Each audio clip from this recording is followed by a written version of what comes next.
Hello, everyone, and welcome to Blow the Whistle Sports. I'm your host, Wayne Holloway, and thank you once again for tuning in. It's time to get into this great show that we have prepared for you guys. And are you guys ready to sit back and relax and listen to our beautiful, beautiful updates as they come in? You know, the season of all seasons is here. Football season, basketball season is back on its way, but it has to wait for NFL time. But let me, without further ado, introduce my co-host, Mr. Steven Rubain. Thank you, thank you, thank you. I'm so excited. This is my favorite time of the year. All the sports kind of intermesh in one. You got football starting, you got basketball still on the radar, you got baseball going, soccer's in full swing. Just so much to talk about. So much. We gotta just get right into it, shall we? Yes, yes, yes. Please like, subscribe, and share. Um, I love all the comments coming in, and we're getting to them in a timely fashion. We have a bunch of comments coming in, and it takes time because it's hundreds of comments and hitting the DMs, but we will address each and every one of them as soon as we can. And please bear with us. We're gonna check it out. All right. Let's get right into the news, shall we? Let's Yep, go. yep. We got so much football to talk about. Let's start with basketball. Let's get basketball out of the way. So this week we have the basketball World Cup starting this Friday. This was started, about 15, 20 years ago, kind of a way in between the Olympics, a way for international basketball to really grow. Um, those who know, the U.S. has always been dominant in basketball, but the world has The caught up. dream The team. Dream Team, 1992. And speaking of the Dream Team, we're going to talk about our debate for the day. Who was the greatest point guard of all time? So we're going to get to that in a second. But before we do that, let's talk about a player who now is a emerging superstar on this basketball World Cup team for the U.S., Anthony Edwards. So I was watching this game Saturday, exhibition against Germany, and he just played out. I mean, he had 34 points, 6 rebounds, 2 assists, 2 steals, 2 block shots. I mean, just was everything, and big time in the second half. All over the place. All over the place. I mean, just you can just tell he has superstar written all over him. And so he's a person to keep your eye on going into the World Cup. He's going to be somebody who I think in the next year or two is going to be not just a perennial all-star, but one of the top 3 players in the league. So that's when I'm going to speak on that. So this week, the U.S. has pretty much a pretty easy World Cup slate as they start off with New Zealand, then Greece, then Jordan. I think those should be 3 easy wins to put them into the playoff finals rounds where, other top teams are Spain, Germany, Puerto Rico. So it's going to be interesting to see. I think the world, like I said, has caught up. This is not the A team, of course. This is not the elite NBA team we could have. This is probably closer to the B team. But we have a lot of talent, and so we should be expected to win. Now, on that same note, though, going into Stephen A. Smith brought up a point on his show where he talked about who was the greatest point guard of all time, and he made an argument saying that Steph Curry right now is the greatest point guard of all time. Arguably, anytime you say who's the greatest of all time, you got to say arguably the first before you say it. Wow. Oh, LeBron, how you doing, sir? How you doing? How you doing? How's our sound coming now, sir? He said we sounding good, but he said we're a little out of sync. How's it sounding now, sir? Everything okay? Has it worked out? Let's see. I think while we're looking on that, let's see. So, arguably the greatest point guard of all time, we're going to say Stephen A. Smith brought the argument of Stephen Curry. Michael Jordan, apparently watching the show, took great question marks as far as how he feels on that argument. And he had early in the morning wrote to Stephen A. Smith in a text message stating that, in his opinion, he feels that Magic Johnson is still the greatest point guard of all time and gave his reasonings why. And the reasons he brought up, which are very valid arguments, is that number one, while Stephen Curry is the greatest shooter of all time, and I think nobody questions that anymore, Magic Johnson was the creator of the triple-double for the most part. Oscar Robertson, of course, mastered it ahead of time, but Michael Jordan, Magic Johnson took it to the next level. All right, we're talking about all these other people, Steve. How do you feel? Who's the greatest point guard of all time? And it doesn't have to be either one that's brought up right now. Who do you think it is? It's absolutely Magic. I mean, there's no question that Magic should be considered the greatest point guard of all time. And that's the key, point guard. Like I said, Curry is definitely the greatest shooter of all time. And of course, Curry can do assists. He does do all the little things. But Curry has never been huge on rebounds. Magic was always a strong rebounder for a point guard. Curry has while he does do assists, he's never been huge in assists. Magic's always been a guy who can give you 10 to 15 assists easy a game. Magic does all the little things. Magic. Yes. And I am a Magic fan. Magic is a great. Steph Curry is a great. But when we talk about greatest of all times, I think it falls up under the lines of what's going on now and who's hot now, because it's always going to be an argument between the decades.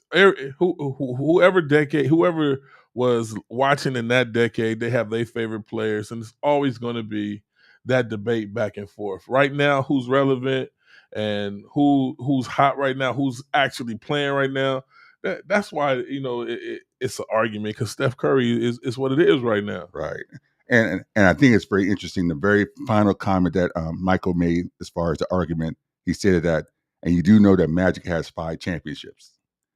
And I think that's kind of probably also a little dig towards the whole Michael versus LeBron argument. Is that it's not a dig.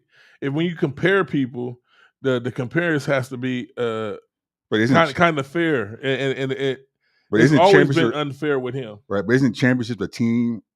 When you're talking about who's the greatest player of all time, isn't championships more of a team thing? I think by Michael saying, "Oh, by the way, Magic has 5 championships too," that's kind of saying, in my argument, "Hey, I got 6 championships to LeBron's 4."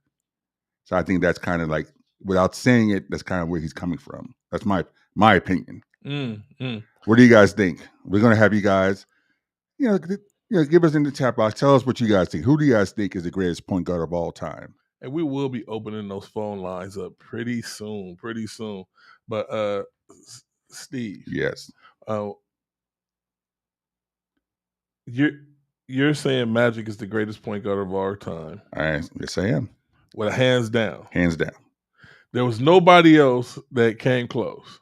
Of course, there's other guys that came close. I mean, you definitely got to bring in, of course, Oscar Robertson. Okay. I think he's also in the top 3. I think John Stockton probably be the number 4. Because that man was something. He was a machine. Yeah, Steve Nash would probably be up there in the top 5 to 6. I mean, there's been a number of great point guards.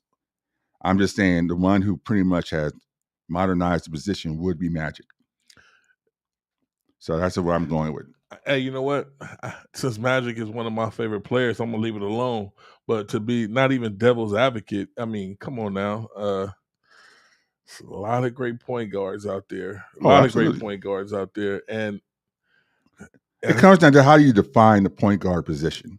Because you see, that's the key. But that's what you have to say right there. Yes. That's a key thing that you just left out right there. Because right now, Magic is like a household name. Right. Magic is most popular. Steph Curry is relevant now. Magic is most popular.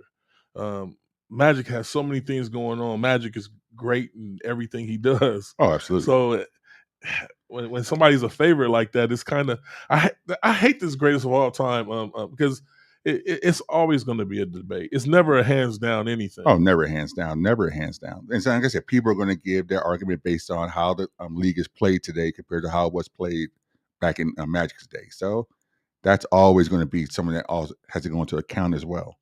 The game of basketball was different when Magic played than it is today. Today's game is more shooting threes, outside perimeter game, whereas Magic's day was taking the ball to the hole, power play with big centers. He had Kareem, of course, with the legendary sky hook.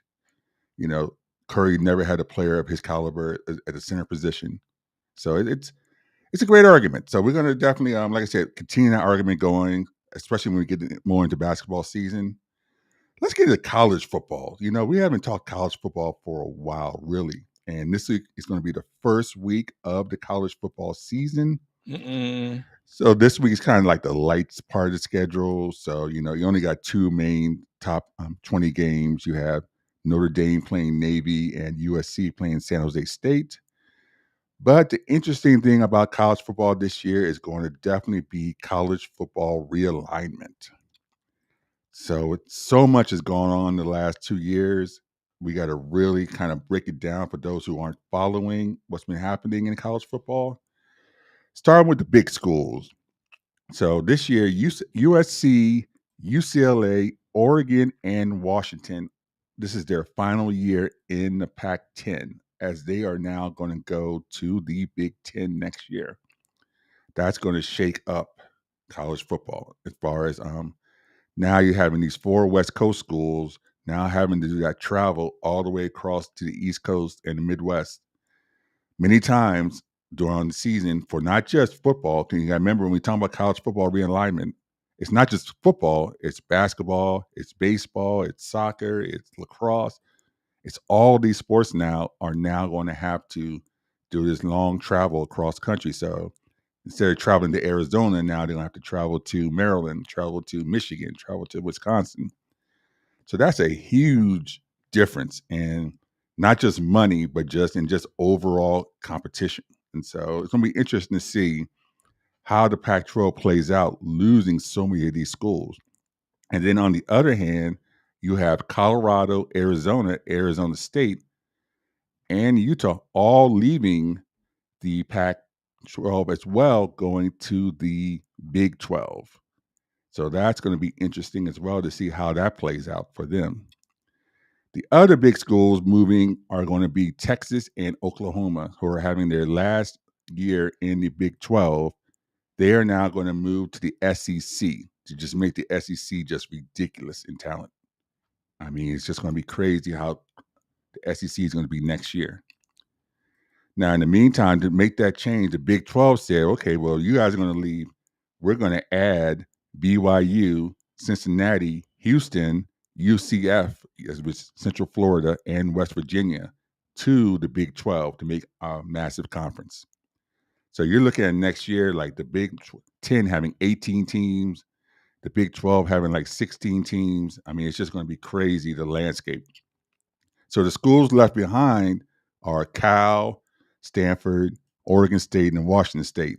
So next year we got the Pac-4. So they're like, what are we going to do? So right now, Cal and Stanford have tried to move to the ACC. Originally, there was a vote by the presidents of the ACC conference teams, and they slightly did not make it in the initial vote. But apparently, they're going to try to do it again for next year. Hey, sorry, Steve, I had to cut you off. Yes. We have to cut the stream and do a restart. Sorry, people. Technical difficulty, and I will be back.